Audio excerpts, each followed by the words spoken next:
গাড়ি ওভারলোডের কারণে সড়কের তার সহ ছিঁড়ে চলে যাচ্ছে। এ হচ্ছে গাড়ির অবস্থা।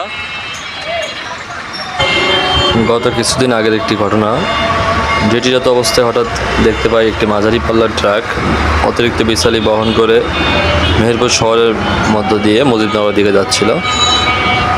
অতিরিক্ত বোঝাই থাকায় ট্রাকটি বৈদ্যুতিক তার ছিটে যাচ্ছিল, যা ভিডিওতে স্পষ্ট দেখা যাচ্ছে।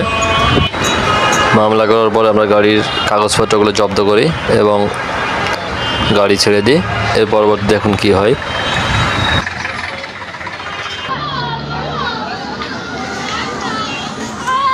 শর্ট সার্কিট থেকে আগুন লেগে যায় এবং ট্রাকটি চালকটা রাস্তার পাশে একটি মাঠে নামিয়ে দেয় এবং বাঁচানোর চেষ্টা করে।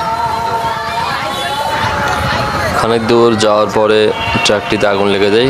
ধারণা করা হচ্ছে শর্ট সার্কিট থেকেই আগুন লেগেছে, কিন্তু চালক ট্রাকটি বাঁচানোর চেষ্টা করে, কিন্তু তার কোনো প্রচেষ্টা সফল হয়নি। অবশ্যই ট্রাকটি পুড়ে যায়। ফায়ার সার্ভিসের গাড়ি আসার আগেই ট্রাকটি পুড়ে যায়। সবাই সতর্ক থাকুন, সতর্কভাবে গাড়ি চালান। ধন্যবাদ সকলকে।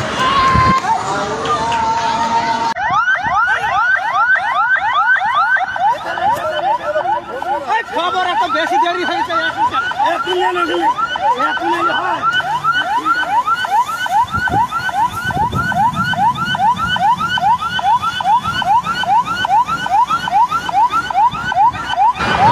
দেখুন, যে ট্রাকটি একটু আগে আমি মামলা দিলাম, সেই ট্রাকটাই মজিদনগর যাওয়ার পথে রাস্তার মাঝখানেই শর্ট সার্কিটের মাধ্যমে আগুন ধরে গেছে এবং ট্রাকটির ক্ষতিগ্রস্ত হয়েছে ব্যাপকভাবে এবং মালিকেরও অনেক ক্ষতি হয়েছে।